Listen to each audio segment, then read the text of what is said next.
Моя маці выразала вельмі прыгожыя сняжынкі. У універсітэце мне ніхто не мог падказаць, куды мне далей ісці з маёй выцінанкай. Былі творчыя крызісы, кустодіі, гэта такія ахоўныя папяровыя выразкі. Што датычыцца народнай выцінанкі беларускай, вот гэтыя магічныя сакральныя функцыі выцінанка таксама ў сабе захоўвае. Сама сняжынка, яна вельмі матэматычная у сваёй аснове. Зрабіць такую онлайн-выставу з 50 сваіх прац. І мне падабаецца вот это амерыканскі погляд на татуіроўку як на упрыгожанне свайго цела. Амазоны называюць Дзедам Марозам. Амерыканцы вельмі цікавяцца такім чымсьці нашым альбо традыцыйна беларускім. Сабраць у нейкі багаж усе вашы ўяўленні пра Амерыку і пакінуць гэта там, адкуль вы выязджаеце.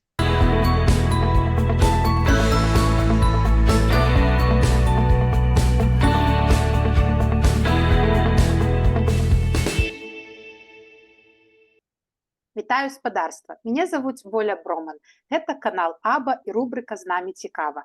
І сёння да мяне ў віртуальныя госці завітала Вольга Палуніца. Вольга – беларуская мастачка выцінанкі і яшчэ народны майстар Беларусі. Вітанкі, Воля. Добры дзень усім, прывітанне. Вельмі рада з вами пабачыцца і вельмі рада, што сёння ў нас воля у квадраце. Дзве волі узмацняюць сілу гэтага слова. Вось, так што ўсім нам волі і ўсім нам новых перамог. Дзякую. Дзякую і вам, Воля. І ў мяне такое першае пытанне. Вы беларуская мастачка выцінанкі. А чаму менавіта выцінанкі? Ну, там у мастацтве шмат всякіх адгалінаванняў. Ці можаце вы расказаць, якая была ў вас адукацыя, як у Беларусі вы прыйшлі менавіта к выцінанцы? Да выцінанкі? Ну, гэта вельмі такі шлях цікавы і доўгі, і я не магу сказаць, што вот ёсць нейкая пэўная кропка, так сказаць, з якой гэта ўсё пачалося. Хутчэй за ўсё, ёсць некалькі такіх кропак незвароту, у якіх я разумела, што я ўжо гэтым буду займацца заўжды. Ну, па-першае, моя маці выразала вельмі прыгожыя сняжынкі. І я толькі пазней прызнала гэты момант, што ўсё гэта пачалося, напэўна, менавіта з маёй маці. Калі я спыталася, як яна стала выразаць гэтыя прыгожыя сняжынкі, а яна казала, што хадзіла ў школу за 4 кілометры пешу праз лес і на рукавічках разглядала тыя сняжынкі, якія там падалі на далоні. І маці сапраўды рабіла прыгожыя сняжынкі. Але калі мне было 12 год, гэта вот першая кропка незвароту, так? Я хадзіла ў мастацкую школу маладэчні. І настаўніца дэкаратыўна-ўжытковага мастацтва Вікторыя Мікітаўна Чырвонцава, я заўжды буду казаць гэта імя, я яго заўжды узгадваю, заўжды кажу, яна пачала ў мастацкай школы адраджаць мастацтва выцінанкі. То бок гэта была сярэдзіна 80-х гадоў, прыкладна. І тады я даведалася, што вот это вот выразанне сняжынак называецца выцінанка. З гэтага, па сутнасці, шмат чаго пачалося. Канечне, мы першыя выцінанкі выразалі зусім не такія, як гэта сфарміравалася пасля, гэта сфарміравалася трошку пазней.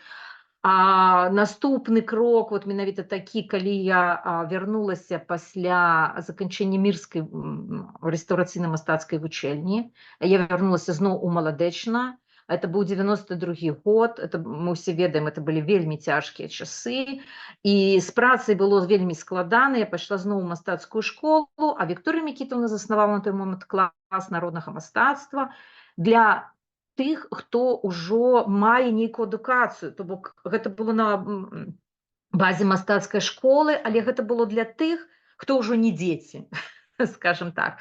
І там я сустрэла шмат сваіх калег выцінанкі. У тым ліку там жа быў яшчэ адзін чалавек, Юрій Павлович Герасименко-Жизнеўскі, маладзечанскі мастак, разам з якім Вікторыя Мікітаўна распрацавалі базавыя, скажем, такія устаноўкі, базавыя паняцці, што такое ёсць беларуская выцінанка. То бок інфармацыі было на той момант не шмат. Я памятаю, калі мы выразалі паглядзець, дзе, хто, што гэта выцінаў, што это такое было немажліва.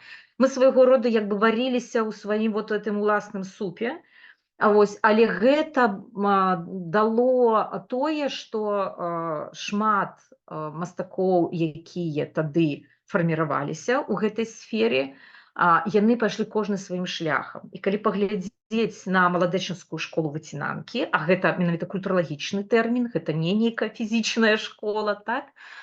І паглядзець на ўсіх мастакоў, якія сфарміраваліся там у тыя часы, пачалі фарміравацца і ўжо некаторыя сфарміраваліся пазней, таму што да гэтага часу існуе аддзяленне дэкаратыўна-ўжытковага мастацтва на базе маладэчынскага каледжа Агінскага, так, дзе выкладаюць дачкі Вікторыі Мікітаўны менавіта, у тым ліку выкладаюць выцінанку, і гэта адзіная установа, напэўна, увогуле у Еўропе, дзе так грунтоўна і аб'ёмна выкладаюць мастацтва выразання з паперы.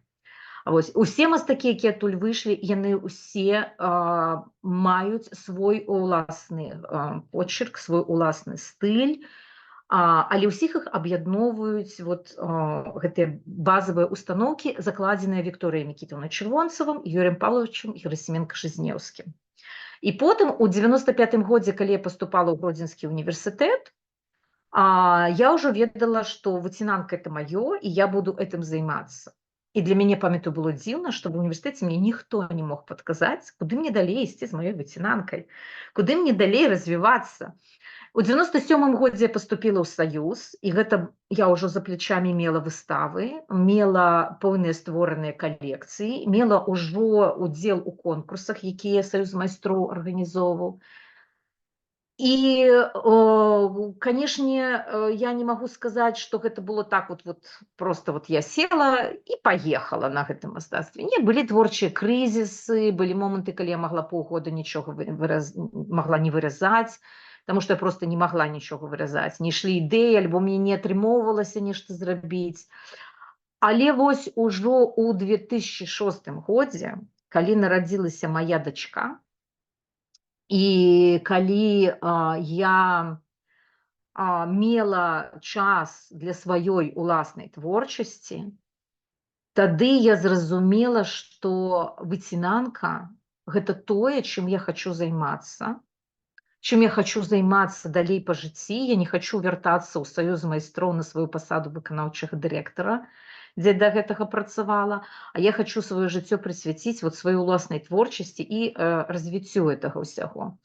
Хачу дадаць, што за пару гадоў да гэтага, прыкладна ў 2004-м, калі ў мяне з'явілася, скажем так, з'явіліся неабмежаваныя мажлівасці доступу ў інтэрнэт, і я шукала ў інтэрнэце ўсё, што можна знайсці на слова «пейпакат», альбо выцінанка. На слова выцінанка там увогуле нічога не выдавала на той момант.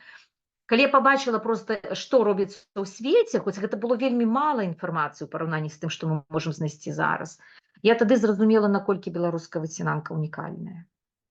У 2004 годзе. І я тады зрабіла свой першы сайт, і потым, калі я праз пару год залазіла ў інтэрнэт і уводзіла ў пошуковы радок слова «выцінанка», то было ўжо вельмі многа сайтаў, але практычна ўсе яны проста капіравалі інфармацыю з майго сайта аб гэтым.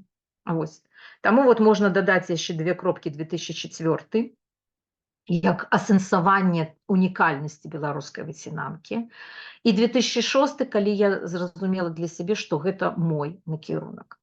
Чаму мне было цікава ўвогуле займацца выцінанкай, хоць я маю мастацкую адукацыю, то бок у мяне мастацкая школа, вучыльня, універсітэт. Я скончыла Гродзенскі універсітэт па спецыяльнасці выяўленчае мастацтва, чарчэнне, айчынная і сусветная культура. Я добры дэкаратывіст, я лічу, я добры жывапісец, я добры партрэтыст была, і графіку я вельмі люблю, і зараз таксама часам малюю. Але я выбрала накірунак выцінанкі, таму што практычна ніхто выцінанкай не займаўся. І мне было цікава гэта непаханае поле. Гэта, напэўна, першае. То бок я была практычна адна на гэтым шляху. Мне заўжды падабаецца у нейкім сэнсе быць такім лакаматывам, то бок мне цікава зрабіць тое, што ніхто да гэтага не рабіў. І гэта, напэўна, рухае шмат якімі маімі амбіцыямі. Прыкладна неяк так. Так, Таму, між дзякуй. іншым, і першы музей выцінанкі мне было цікава стварыць, таму што мне было цікава ў Беларусі зрабіць музей папяровага выразання, таму што яго проста ў Беларусі не было. Былі асобныя аддзелы, асобныя калекцыі ў іншых музеях, але гэта быў першы беларускі музей, дзе было цалкам усё прысвечана мастацтву папяровага выразання. Ён не нашмат праіснаваў, але ён быў, і гэта ўжо важны факт. Гэта сапраўды тое, што вы робіце, гэта, я не ведаю, унікальна таксама, таму што вось камінг-аут, хай ён будзе пастыдны, а я думаю, я не такая. Вы ведаеце, калі я даведалася пра выцінанку? Калі я пачула ад нашых актывістаў: ой, а вы ведаеце, да нас у ЗША прыехала Вольга Палуніца, майстрыца выцінанкі. Я так: выцінанкі? Какой выцінанкі? Што гэта? І потым вось вашы там соцсеткі паглядзела, і я даведалася. І я вось думаю, чаму у Беларусі, і я не апошняя, я даволі сябе лічыла адукаванай дзяўчынай, там я жыла ў Беларусі, я ніколі не чула пра гэтую выцінанку. Вось такое пытанне, наколькі гэта выцінанка беларуская з'ява, наколькі яна старажытная, ці можна нейкі такі, я ведаю, што пра гэта можна распавядаць там гадзінамі, але кароткі змест для чайнікаў, вось такіх як я, і хтосьці яшчэ можа паглядзець. І чаму яна настолькі была забытая ў Беларусі? Па-першае, в Беларусі ніколі выцінанка не забывалася, скажем так, то бок ёй проста не надавалася значэння. Але давайце пра тое, наколькі беларуская выцінанка старажытная. Канешне, з пункту гледжання чалавечага жыцця выцінанка вельмі старажытная, так? Таму што першыя прыклады тэхналогіі выцінанкі, скажем так, тэхнікі выцінанкі, яны прыкладна да 8-12 стагоддзя адносяцца на тэрыторыі Беларусі, і гэта было звязана не з паперай, гэта было звязана з вопраткай, і ёсць археалагічныя вынаходкі, такіх кавалачках тканіны на рукавах былі прарэзаны дзюрачкі арнаментальныя, нейкія такія полосочки, якраз шляхам складвання тканіны і праразання пэўных узораў. То бок гэта, па сутнасці, прынцып беларускай выцінанкі, які захаваўся да гэтага часу, які быў закладзены ў аснову адраджэння выцінанкі. То бок прынцып складвання. І беларуская выцінанка, якраз мы да гэтага яшчэ, думаю, не адзін раз будзем вяртацца, яна захоўвае гэты прынцып шматразовага складвання. Это вельмі моцнае адрозненне ад іншых папяровых выразак, таму што гэтым прынцыпам шматразовага складвання карыстаюцца хіба што толькі японцы, калі выразаюць свае фамільныя гербы. У іх ёсць такое мастацтва, называецца манкірі. Это выразанне сямейных гербоў, і яны складваюць там паперу некалькі разоў і выразаюць. То бок я просто была на такім майстар-класе, і гэта з майго ўласнага досведу. А так, па сутнасці, у іншых краінах выцінанку проста могуць паперу скласці папалам і выразаць сіметрычную выяву. Всё, няма гэтага прынцыпа, калі мы шмат разоў складваем і выразаем это ўсё. Гэта менавіта якасць беларускай выцінанкі. То бок гэта недзе з 9-12 стагоддзя. Прыклады менавіта папяровых выразанняў адносяцца да часоў Вялікага княства Літоўскага, то бок это прыкладна 16-17 стагоддзе, і гэта кустодіі. Кустодіі – гэта такія ахоўныя папяровыя выразкі з тонкай паперы, і звычайна пісар, які пісаў грамату, напрыклад, ён выразаў гэтую выяву, яна магла быць вельмі простенькая, там просто 4 пялёстачкі, альбо магла быць вельмі складанай памерам 18 на 20 сантыметраў прыкладна, з якой-небудзь гербавай выявай, з мноствам розных элементаў. Зразумела, гэта залежала ад таго, наколькі ўдалы і ўмелы быў пісар. І гэта падкладалася пад сургучовую альбо васковую печатку і мела ахоўную функцыю кустодіі. То бок гэта было мастацтвам прывілегіраваным у пэўнай ступені. Потым з заходняй Еўропы да нас прыходзіць мастацтва сілуэтнага выразання, і у шляхетным асяродку жанчыны пачынаюць выкарыстоўваць гэта ў сваіх там нейкіх жаноцкіх альбомах, так, рэшткі водгукі гэтых жаноцкіх альбомаў мы можам успомніць, я не ведаю, вот у вашай, скажем, у вашым юнацтве было такое ці не, але ў маім было, калі мы рабілі такія дзённічкі, у якіх там песенкі записывалі, там нам сябровачкі маглі штосьці пісаць, і мы туды штось Было. клеілі, вырезалі, вот это вот і все. Пазней такая з'ява стала называцца там халтурнікі, я памятаю, потым зараз это называецца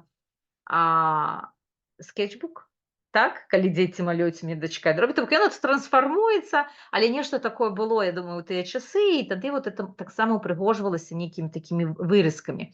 І я хочу сказаць, што мне давялося бачыць фотаздымак хатняга алтарыку, такога, як такі дамок драўляны, усярэдзіне якога была выява чорнай такой выразкі рэлігійнага сюжэту.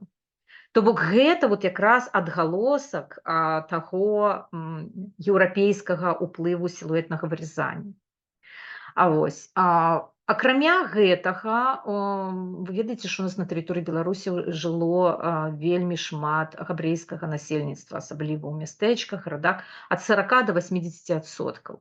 І сярод іх было вельмі распаўсюджана таксама мастацтва папяровага вырязання. Часцей за ўсё гэта рэзалася ножом, і папера магла якраз складвацца пополам, і потым выразаліся пэўныя іх рэлігійныя сюжэты, маглі ўпісвацца надпісы, і гэта было якраз у іх распаўсюджана, яны гэта ўжывалі на вокны. І, можа быць, гэта адзіны такі пункт, які перайшоў у беларускую традыцыйную выцінанку, то, што выцінанка ўжываецца на вокны, наклейваецца. Больш ніякіх асаблівасцяў яўрэйскай выцінанкі, беларускай народнай выцінанцы не захавалася. Мала таго, тэма яўрэйскай выцінанкі практычна не падымалася нікім у Беларусі, яна не даследавана. У Польшы, напрыклад, ёсць даследаванні, былі выставы, нават бачыла каталогі тых выставаў і кавалачкі захаваных вот этих яўрэйскіх рэйзеле, у іх называецца. То бок, але гэта з'ява была на Беларусі проста, як і шмат чаго іншага з нашай культуры, гэта не даследавана. Што датычыцца народнай выцінанкі беларускай, то яна з'явілася напрыканцы 19 стагоддзя, прыкладна пачала, так сказать, развівацца народная выцінанка, таму што з'явілася ў шырокім доступе папера. З'явіліся шмат па Беларусі паперні, нават пад Мінскам ёсць вёска, называецца Паперня. Зразумела, што там была мануфактура, якая паперу рабіла.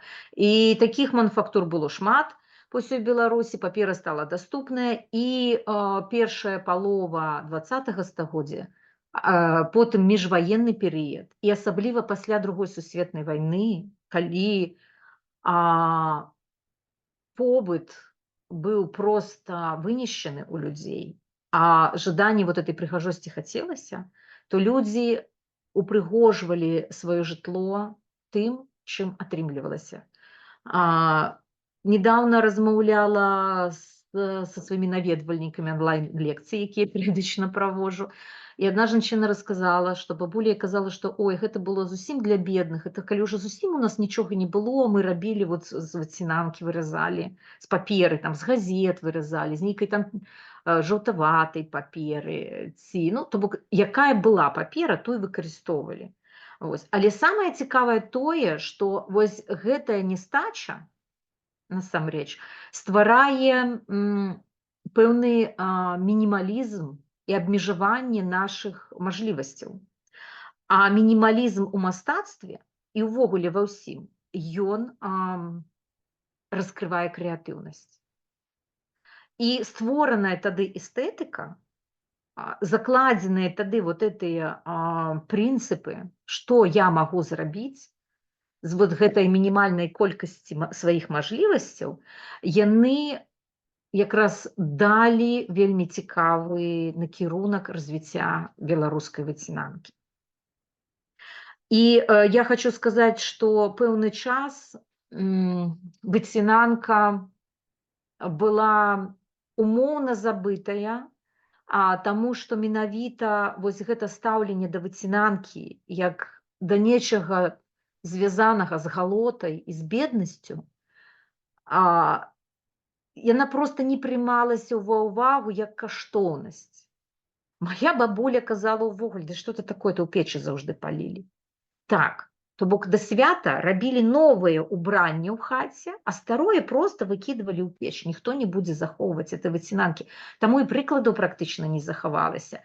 І таму стаўленне вот да гэтага, як да нечага такога часовага і незначнага, яно якраз і фарміравала, што мы думалі, што забыліся. Я ў сваім дзяцінстве памятаю на іконах упрыгожані выцінанкавыя, я памятаю на вокнах шыбы ставіліся дзве на зіму, паміж вокнамі там клалася вата, нейкія цацкі маглі класціся, і таксама рабіліся нейкія папяровыя выразкі, хто што ўмеў. Але папяровыя выразкі нейкія ажурныя там таксама былі. Потым, вот між іншым, я сказала пра іконы, гэта яшчэ адзін накірунак не столькі дэкаратыўны ў беларускай выцінанцы, колькі сакральны, таму што іконы аздаблялі, саму ікону аздаблялі. Мая маці рабіла, я памятаю, такая ікона была ў раме з адлегласцю пэўнай шкло было, і там была прастора. У этой прасторе былі папяровыя кветачкі, і сярод тых папяровых кветачак былі яшчэ таксама выцінаначкі падстаўленыя. Вось.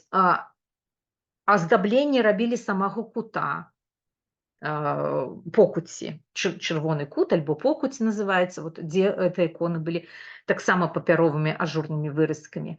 Аздабленне, пэўныя узоры з пэўным значэннем выразаліся, называліся яны зубы, выразаліся і абіваўся край труны на пахаванні. То бок, яшчэ адзін варыянт, калі ў заходняй Беларусі резаліся круглыя выцінанкавыя разеткі, яны клеіліся на сцяну, але яны не проста там быў нейкі ўзорчык, а, напрыклад, дзіця хварэе, і трэба нейкі сімвал, аберег, гэта яшчэ з паганскіх часоў, выткаць яго, вышыць, гэта доўга. Выразаць з паперы – это хутка. Раз, гэты аберег выразаў, павесіў, і ён ужо аберагае дзіцёнка, каб гэта дзіцё добра спала, альбо каб яно выздаравела хутчэй. Так? То бок, вот гэтыя магічныя, сакральныя функцыі выцінанка таксама ў сабе захоўвае. То бок, па сутнасці, два накірункі. Вот менавіта гэта пра народную выцінанку, так? Калі мы будзем гаварыць. І вось яны развіваліся. І потым пэўны час былі адзінкавыя мастакі, напрыклад, Ніна Сакалова-Кубай, Алесь Лось, Вячеслаў Дубінка знакаміты, самы такі яскравы мастак выцінанкі мінулага стагоддзя, калі мы так возьмем, так? Яны рабілі выцінанкі, але яны не далі такую колькасць вучняў, не далі столькі паслядоўнікаў сваіх, колькі далі Вікторыя Мікітаўна Чырвонцева і Юрый Павлович Герасименко-Жизнеўскі, стварыўшы вот сваю эту школу. Вось. Таму выцінанка была і на вёсках, і ў горадзе. Мы ўсе памятаем сніжынкі на вокны. І я магу сказаць, што не выпадкова менавіта гэтая форма самая трывалая, самая устойлівая, таму што гэта адна з самых архаічных формаў чалавечага мыслення. Так, сябры, мы ў каментарах пад гэтым відэа дадзім спасылкі на соцсеткі Волі, на яе сайце, сачыце за аб'яўкамі, і будуць цікавыя лекцыі. Вы бачыце, як Воля цікава расказвае, можна слухаць і слухаць, таму далучайцеся, калі ласка. Дзякую. Ведаеце, мне заўсёды вось пра сняжынкі казалася, што гэта такая савецкая традыцыя. Аказваецца, сняжынкі гэта не савецкая традыцыя, гэта вось адкуль з якіх даўніх часоў прыйшла выразаць сняжынкі. Это вельмі даўняя традыцыя. Увогуле, вот усе гэтыя цэнтрычныя арнаментальныя кампазіцыі, калі мы глянем на тканыя посцілкі, дываны, на рушніках, арнаменты вышываныя, яны ўсе утрымліваюць выявы, падобныя на зорачкі і ромбікі. То бок, гэта вельмі архаічныя такія выявы. І калі мы трошачку трошечку пазнаёмімся, скажем так, з традыцыйным мастацтвам, то мы заўважым, што раслінныя формы, больш такія натуральныя, вот кшталту Вольга, як ваша кашуля, так, это больш позняя з'ява. Яны з'явіліся вот недзе ўжо ў 20 стагоддзі. А калі мы зазірнём туды глыбей, падымем нейкія вынаходкі этнаграфічныя больш даўнейшых часоў, мы ўбачым, што практычна ўсе арнаменты будуць геаметрычныя. То бок у аснове арнаментыкі закладзена ўсё ж геаметрыя. Геаметрыя закладзена ва ўсім. Калі так вот глыбака разабрацца, у музыцы таксама закладзена геаметрія, так кожны скажа музыкант. Так, геаметрія закладзена, пэўная геаметрія і рытмы закладзены ў любым літаратурным творы, не толькі музычным, але і пісьменніцкім у тым ліку. І насамрэч геаметрія закладзена ў любым мастацтве. Калі гэта геаметрія існуе ў галаве мастака, вот эта структура такая геаметрычная, вельмі матэматычная. Калі яна існуе, то яго творы маюць цэльнасць і незалежна ад таго, у чым гэтыя творы праяўляюцца. Гэта жывапіс, гэта верш з яго рытмамі, ці гэта музычны твор, ці гэта проста размова якога-небудзь чалавека, спікера, які проста можа добра даносіць штосьці да людзей. Насамрэч, калі мы паглядзім, што такія людзі вельмі добра карыстаюцца вот пэўнай дынамікай сваіх паведамленняў, нават інтанацыйнай дынамікай. І ўсё гэта матэматыка. Усё гэта матэматыка, ўсё это закладзена. І таму сама сняжынка, яна вельмі матэматычная у сваёй аснове. Нават вот это паўтаренне рытмаў, якое ідзе па кругу. І вось гэты момант, калі вы заўважалі, калі вы не займаецеся ўвесь час выцінанкай, вы не можаце прадугледзець, што у вас атрымаецца, калі вы вырежаце. То бок вы склалі, нешта там накрымсалі, і тут раскладваецца, і тут дзіва. Але мала таго, калі я выкладаю онлайн на сваіх курсах па выцінанцы, на першым жа занятку мы робім вот эти простыя зорачкі, і людзі раптам робяць для сябе адкрыццё, што, аказваецца, у гэтых сняжынках ёсць свая логіка, і можна мэтаскіравана зрабіць так, што ваша зорка будзе ззяць, а не будзе проста снежным комам. Вось гэтаму я вучу людзей, і людзі, якія нават не маюць мастацкіх здольнасцяў, могуць это зрабіць, і для іх гэта адкрыццё. І я лічу, што менавіта вот эта якасць вот этих цэнтрычных кампазіцый, якасць зрабіць чалавеку адкрыццё, а прычым гэта адкрыццё яшчэ адразу нас яднае з нашымі глыбіннымі структурнымі, нейкімі генетычнымі, архаічнымі,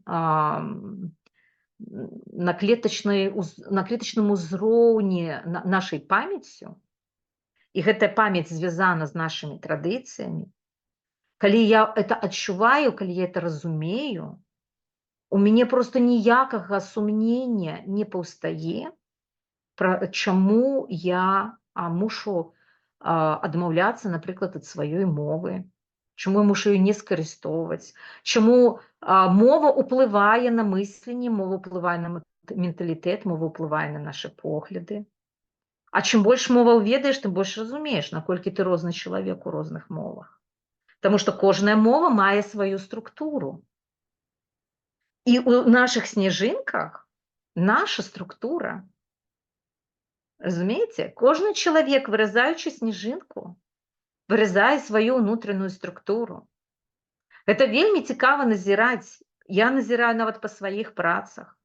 Чым больш я развіваюся, чым больш я разумею сябе, тым больш складаныя па структуры, але тым больш цэльныя працы ў мяне атрымліваюцца. І часам я раблю працы, якія, здаецца, размытыя такія. А часам я раблю працы, якія там проста пляма, яна выразная. Там, напрыклад, гаротніца моя, адна з апошніх прац. Гэта проста чорная выразная вельмі пляма з некалькімі такімі дэкаратыўнымі украпленнямі, скажем так, але яна паказвае вось гэты архетып нашай беларускай ментальнасці, які сфарміраваўся праз усе тыя пакуты, што перанеслі людзі на нашай зямлі. Так, і ад гэтага немажліва пазбавіцца, ад гэтага немажліва уцячы, гэта то проста трэба даследаваць, вывучыць у сабе, ведаць пра то, што гэта ёсць, і маючы гэты досвед ужо разумення сваіх архетыпаў, проста выкарыстоўваць іх далей. Нічога мы выпадкова не атрымліваем, усё для таго, каб мы неяк гэта маглі выкарыстаць і выкарыстаць гэта годна, захоўваючы любоў да сусвету, да людзей і да жыцця. І гэта вельмі цікавыя працэсы, і снежынка гэта пачатак гэтых працэсаў, як аказваецца. Просты вельмі, даступны ўсім пачатак. Это якраз кажа пра тое, што мы ўсе на сваім глыбінным узроўні можам лёгка падключыцца да крэатыўнасці, да сваіх каранёў, да сваёй спадчыны. У нас ва ўсіх это закладзена. Проста трэба адкрыць гэты куфэрачак. Цудоўныя словы. Вы ведаеце, што ў мяне ёсць адна кніга, называецца «Мая выцінанка», гэта практычны дапаможнік. Было 2 выданні, зараз, на жаль, толькі ў электронным можна фармаце гэта набыць, калі там да мяне звярнуцца. Ну, лепш за ўсё да мяне звяртацца, таму што напраму гэта пытанне прасцей вырашыць. Але ёсць яшчэ адна кніга перакладзеная маіх такіх невялічкіх, я б не сказала, што это такія паведамленні, это нейкія мае філасофскія больш разважанні, альбо нейкія асацыяцыі, такія творчыя замалёўкі. Яна перакладзена на дацкую, ангельскую мову, і проста пакуль я шукаю мажлівасці выдаць гэтую кнігу. Пакуль гэта ў працэсе, але ў мяне ўзнікла задума яшчэ напісаць пра выцінанку, і менавіта пра беларускую выцінанку як з'яву сярод іншых выразак папяровых, сусветных папяровых выразак. То бок такую кнігу, аналіз свайго роду, што, як, у якіх краінах робіцца, і якая яна, беларуская выцінанка, у гэтым атачэнні, у гэтым асяродку, так, у гэтай кароне папяровага выразання, які каштоўны камень уяўляе сябе беларуская выцінанка. І я хочу пачаць найперш, канешне, з тых, хто стаяў ля вытокаў адраджэння беларускай выцінанкі.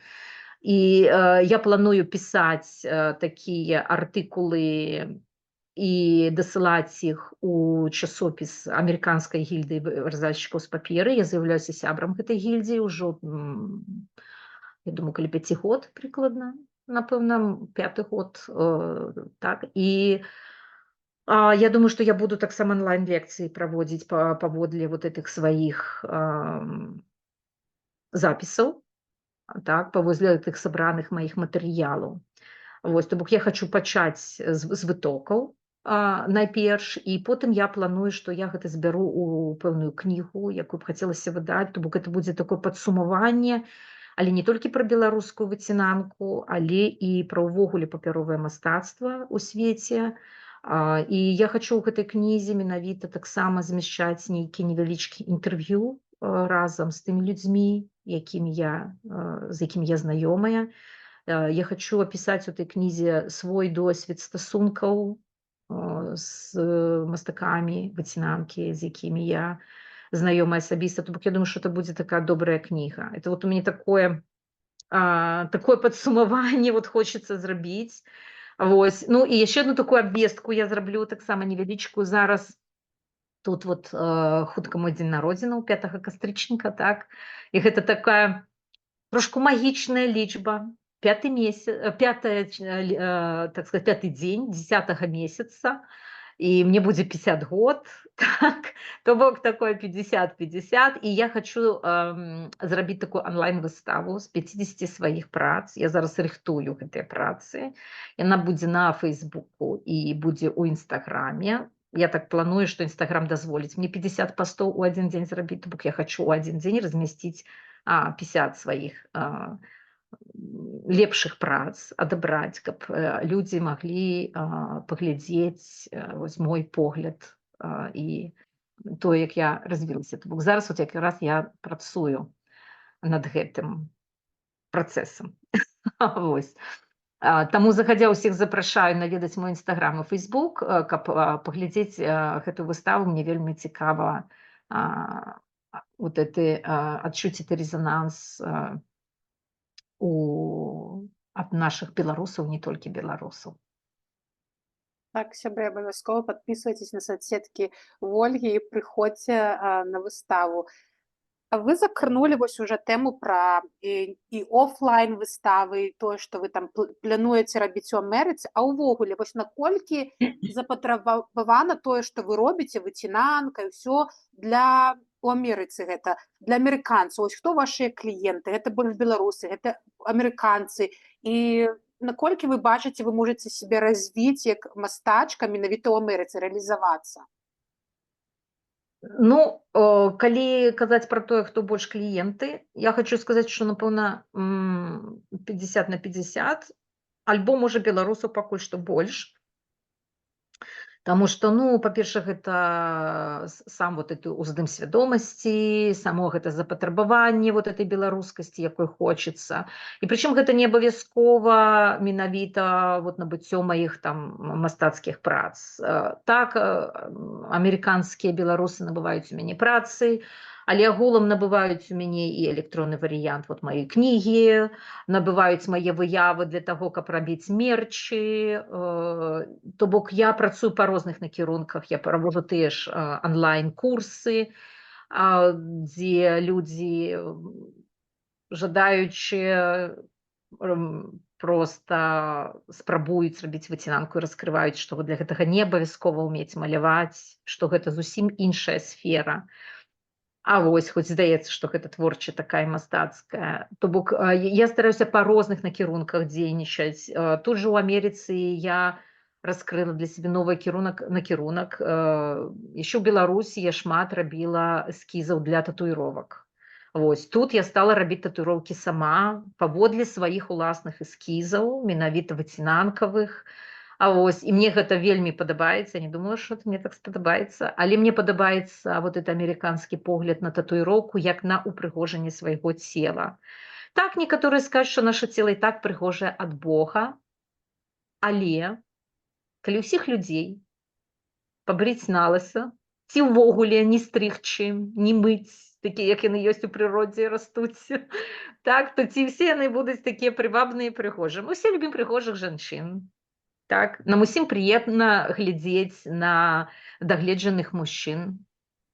Так, і гэта нармальна упрыгожыць тым, хто гэтага хоча, упрыгожыць сваё цела пэўнымі малюнкамі. Гэта традыцыя, на жаль, ва ўсходняй Еўропе звязана больш з крымінальным сусветам, але гэта менавіта перажытак, ну, постцалковы, скажем так. Да гэтага у старадаўнія часы заўжды татуіроўкі гэта было такой неад'емнай з'явай, прычым ва ўсіх культурах. Вось. І, канешне, калі татуіроўка прыгожа зробленая, то гэта заўжды прыемна глядзець. Я стараюся рабіць такія, которые падкрэсліваюць анатомію, падкрэсліваюць прыгажосць, кладуцца па лініям цела. Тым больш я як мастачка вучыла пластычную анатомію, ўсё гэта малявала. Ось, і мне падабаецца глядзець, як выцінанка рухаецца на чалавеку разам з ягонымі рухамі, і пакласці гэты малюнак так, каб гэта было прыгожа. Ось, то бок гэта такая новая для мяне сфера, але агулам мне падабаецца, што ў Амерыцы, канешне, кажуць, што гэта краіна мажлівасцяў. Так, гэта так і ёсць. Таму што мне вельмі хутка ўдалося аднавіць сваю майстэрню тут. Адносна матэрыялаў, адносна інструментаў. Гэта ўсё значна прасцей, хутчэй, лягчэй тут робіцца. То бок мажлівасці, база, неверагодная колькасць рознай паперы, неверагодная колькасць розных інструментаў. Усё гэта, канешне, вельмі натхняе. То бок я задумала, і я нешта раблю. Зараз вот мне прыйшла ідэя, І ось тут вот у мяне тут раскладзеныя розныя тут эскізікі, такія замаляваныя на паперачках. І я тут же пишу, што мне патрэбна для гэта. Ага, залезла там на той же Амазон, паглядзела. Так, вот это так, я это набуду для того, каб вот это зрабіць. І ўсё, і потым мне праз дзень ці праз два, я так называю, Амазон я называю Дедом Морозом, потому что мне прыносіць і кладзе падарункі пад мае дзверы. Вось, мне гэта ўсё вельмі падабаецца. Вось, то бок это вот, ну, краіна мажлівасцяў. І тое, што тут,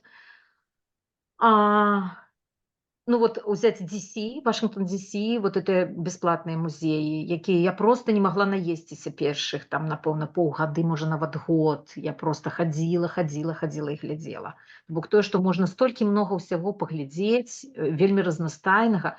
Яшчэ мне вельмі падабаецца тое, што Амерыка ўсё ж такі утрымлівае ў сябе цэлы мікс розных культур, што гэта краіна эмігрантаў, у гэтым ёсць свой вялікі плюс. Калі ты сябе вельмі устойліва адчуваеш прадстаўніком сваёй культуры, тады вельмі добра, заўважна розніца ментальнасцяў, культурных асаблівасцяў паміж мной і іншымі.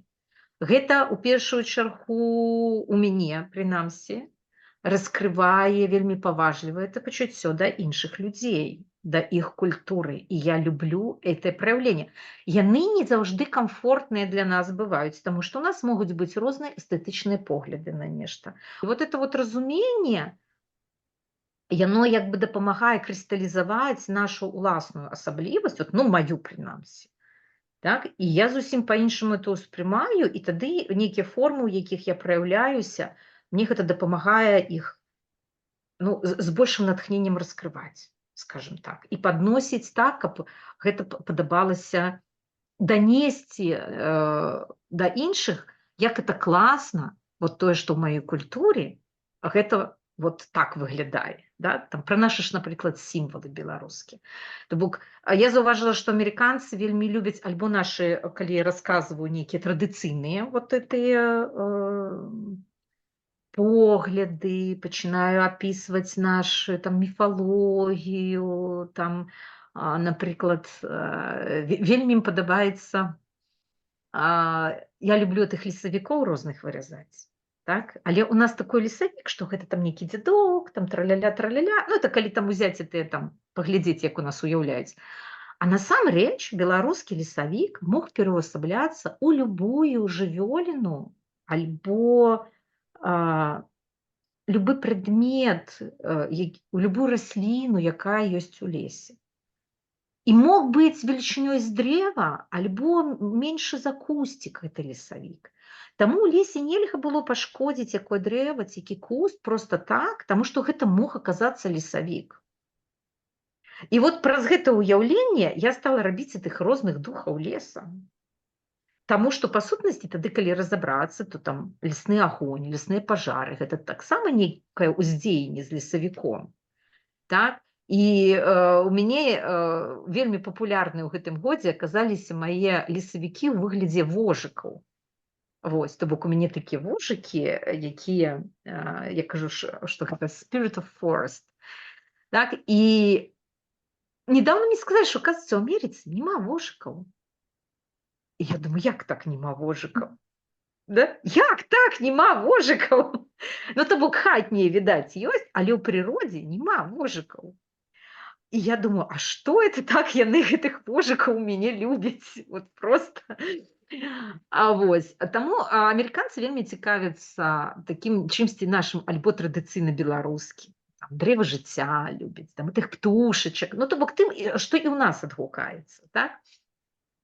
Але часам я заўважыла, што ім падабаюцца такія зусім творчыя мае працы. Вось, такія, якія зусім нетрадыцыйныя, які нейкі мой унутраны стан перадаюць.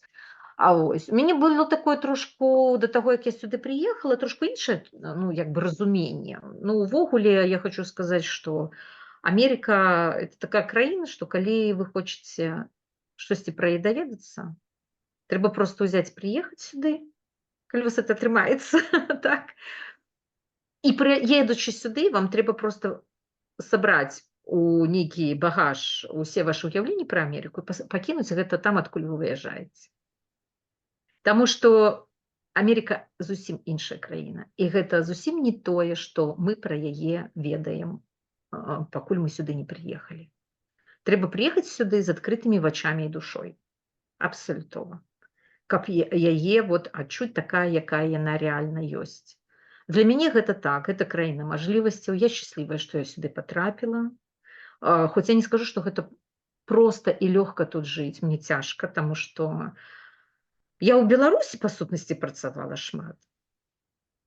Ну, тут мне трэба працаваць яшчэ больш. Але мне падабаецца працаваць шмат. Проста я не заўжды вытрымліваю гэты рытм, таму што трэба яшчэ паралельна і мову вучыць, і разбірацца з цэлай кучай розных такіх пытанняў, якія зусім не такія, як не то што ў Беларусі, у Еўропе ці ў якой іншай краіне. Ну, любая краіна спецыфічная. Але так, Амерыка мне дае вельмі шмат мажлівасцяў як духоўнага раскрыцця, як творчага раскрыцця, матэрыяльнай базы.